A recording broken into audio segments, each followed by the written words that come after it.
Bismillahirrahmanirrahim. Tuan-tuan dan puan-puan yang dirahmati Allah sekalian, hari ini kita ambil rangkap yang berikutnya, iaitu walin nisa'i nasibun mimma tarakal walidani wal aqrabuna, wal aqrabuna mimma qalla minhu aw kathur. Kemudian yang terakhir nasiban, ni rangkap lain, nasiban mafruḍan. Kita tengok makna dia dulu tuan-tuan. Sampai sini dulu, mimma qalla minhu aw kathur. Tengok makna, tapi kalau dari segi teknikal dia bersambung. Cuma saya nak tuan-tuan faham makna dia dulu. Walin nisa'i nasibun mimma tarakal walidani wal aqrabuna. Ni sambungan daripada ayat yang terdahulu tuan-tuan. Dalam rangkap yang terdahulu Allah menyebut walir rijali nasibun mimma tarakal walidani wal aqrabun. Maksudnya, dan untuk lelaki-lelaki ataupun anak-anak lelaki yang ditinggalkan, nasibun mimma tarakal walidani, maknanya ada bahagian daripada apa yang telah ditinggalkan sebagai warisan oleh walidani, kedua ibu bapa mereka, wal aqrabuna, dan para kerabat dekat mereka. Macam mana yang saya sebut, wasiat ini bukan daripada mak bapak saja, kerabat-kerabat dekat pun ada keturunan yang boleh mendapat harta pusaka. Jadi itu untuk lelaki. Jadi lelaki ada bahagian daripada apa yang telah ditinggalkan. Lelaki-lelaki ataupun anak-anak lelaki ada bahagian yang ditinggal, ada bahagian mereka untuk daripada apa yang ditinggalkan oleh kedua bapa mereka dan kerabat rapat mereka. Kemudian ini sambungan walin nisa'i nasibun juga dan untuk perempuan pun ada juga. Walin nisa, dan bagi perempuan-perempuan, nasibun, ada bahagian, mimma, daripada apa yang tarakal walidani, apa yang telah ditinggalkan oleh kedua ibu bapa, wal aqrabun, dan kerabat dekat dia. Mimma, dari apa yang qalla, ia telah sedikit, minhu, darinya, au kathur, ataupun ia telah banyak. Maksudnya apa? Maksudnya ialah untuk perempuan-perempuan pun ada bahagian juga daripada apa yang telah ditinggalkan oleh ibu bapa mereka dan kerabat dekat mereka, daripada apa yang sedikit, minhu, daripadanya, au kasur. Maksudnya apa? Maksudnya sedikit daripada apa yang telah ditinggalkan oleh kedua ibu bapa mereka, au kasur, ataupun yang banyak, sedikit ataupun banyak. Jadi biasanya perempuan, tuan-tuan boleh tengok dalam hal yang berkaitan dengan harta pusaka, kemudian tuan-tuan boleh boleh tengok apa yang kita boleh ambil daripada ayat ni. So saya rasa ayat ni hari ni kita bahaskan wal nisa'i nasibun mimma taraka sampai wal aqrabun. Jadi mimma qalla minhu aw kathur ni kita akan sambung pada pertemuan kita akan datang. Sebab apa tahu? Sebab saya nak bahas panjang sikit tentang nasiban mafruḍan ini. Nasiban mafruḍan ni tuan-tuan tengok di baris atas kan? Dia ni mansub. Kenapa dia mansub? Sebabnya dia ni adalah maf'ulun bih. Tapi maf'ulun bih kepada fi'il yang tidak ditulis di sini. Yang itu saya akan bahas panjang dengan tuan-tuan pada pertemuan kita akan datang. Tapi kalau nak ambil yang ni je, pendek sangat pula ayat dia kan. So kita ambil daripada mimma qalla minhu aw kathur. Saya akan tafsirkan sedikit berkenaan dengan mimma qalla minhu aw kathur pada pertemuan kita akan datang. Hari ni kita ambil yang ni saja tuan-tuan. Okey, walin nisa'i nasibun mimma tarakal walidani wal aqrabun. Walin nisa'i, wa dan li, ni ialah kalimat haraf, iaitu haraf ataf. Li ialah kalimat haraf jar. Nisa'i maknanya perempuan-perempuan. Walin nisa'i, walin nisa'i. Jadi an-nisa'i ni tuan-tuan, ganti nama diri dekat dalam ni ialah hunna maknanya mereka. Jantinanya muannas, jumlahnya jamak. Ni jamak taksir tapi jamak taksir orang, ingat tak? An-nisa, perempuan-perempuan. Orang ke tak orang perempuan ni? Orang lah kan. Jadi inilah kalimat jamak taksir, tapi jamak taksir yang membawa maksud orang lah, manusia. So kalau gitu, kalau membawa maksud manusia, maknanya perempuan-perempuan kan. Jadi ganti nama diri dekat dalam ni ialah hunna. Tapi kalau tuan-tuan tengok rijal, ini pun jamak taksir juga, membawa maksud orang juga, lelaki-lelaki kan. So ganti nama diri dekat dalam ni ialah hum lah. Nampak? Yang ni ialah hunna. So tuan-tuan, walin nisa'i nasibun. Nasibun. So tuan-tuan, ini seperti mana dalam rangkap yang dalam ayat sebelum ini.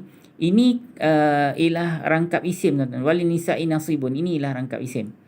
Tapi ingat tak saya sebut, kalau rangkap isim yang tuan-tuan jumpa, tapi tuan-tuan jumpa haraf jar didahulukan, ataupun tuan-tuan jumpa haraf jar dulu. Sebelum jumpa isim ke fi'il sebelum tu, tuan-tuan jumpa haraf jar dulu. Maka kalau begini keadaan dia, para ulama nak bagi pelajar-pelajar mudah faham. Dia kata sebenarnya ini adalah khabar yang telah diletak di depan, sedangkan subjek dia telah diletak di mubtada dia telah letak di hujung.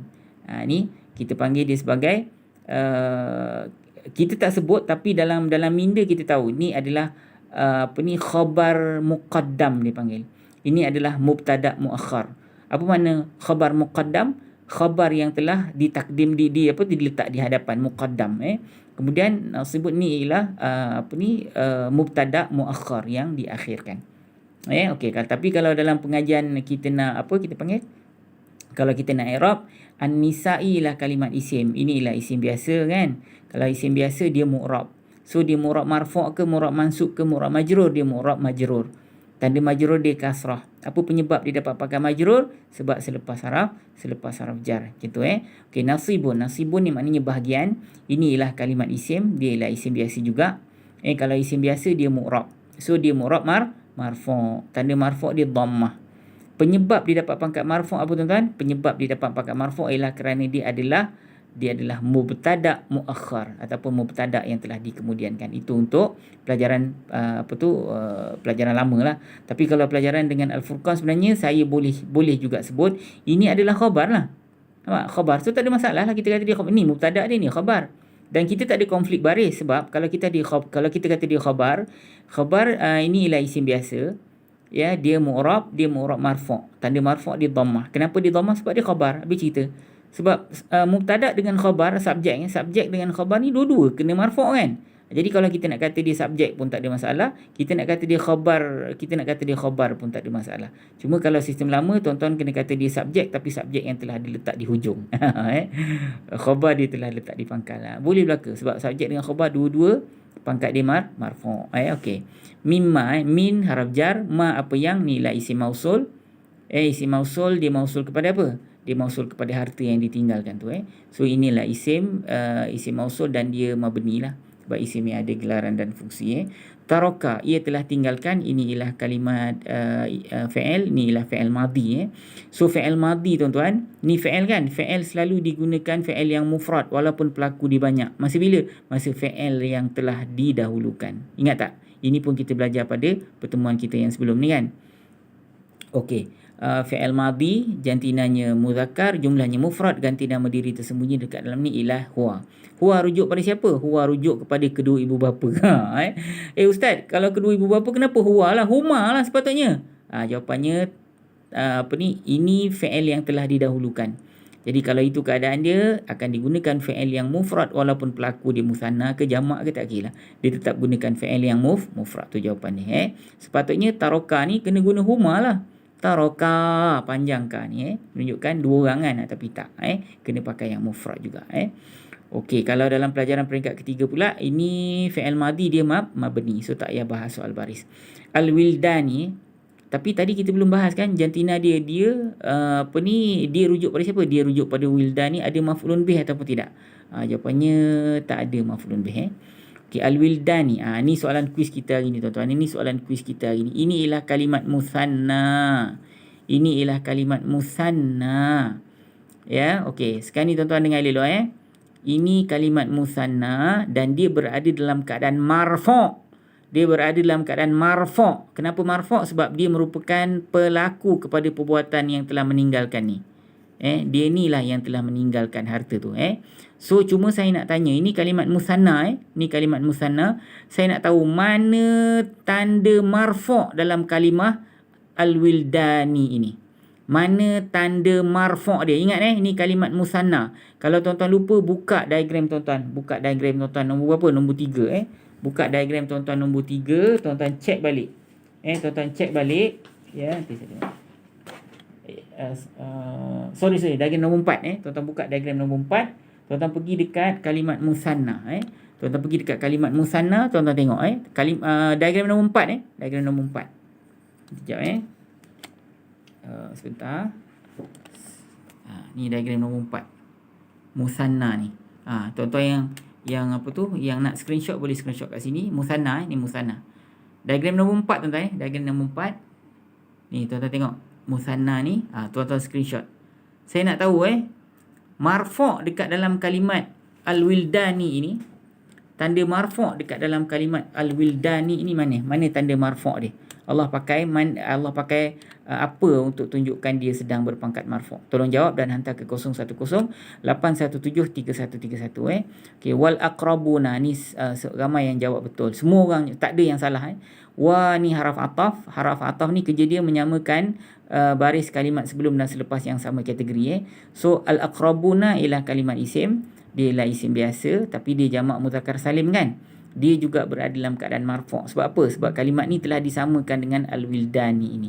Siapa yang menyamakan dia? Waw ataf ni punya kerja Waw ataf ni punya kerja Jadi tanda marfu' dia mana? Tanda marfu' dia waw nun kan. Sebab apa? Sebab dia adalah jamak mudzakkar salim. Jamak mudzakkar salim kalau di marfu' pakai una waw nun kalau di mansub dan majrur pakai ina al-aqrabina ni pakai al-aqrabuna kan, sebab dia berada dalam keadaan marfu'. So tuan-tuan, terima kasih atas perhatian. Jangan lupa nanti kita belajar bahasa Arab, bagaimana untuk bertutur dalam bahasa Arab pada bulan kita yang terakhir Sekarang ni tuan-tuan dah di peringkat-peringkat akhir untuk habiskan hal yang berkaitan dengan nahu Kemudian bulan terakhir tu saya akan jelaskan pada tuan-tuan bagaimanalah untuk berbual dalam bahasa Arab. Seronok tuan-tuan Dan itu sangat membantu selepas tuan-tuan belajar apa yang telah kita pelajari sebelum ni So tolong jawab al-wildani ini manakah tanda marfu' pada kalimat ini dan hantar ke 010-817-3131. Terima kasih atas perhatian. Assalamualaikum warahmatullahi wabarakatuh.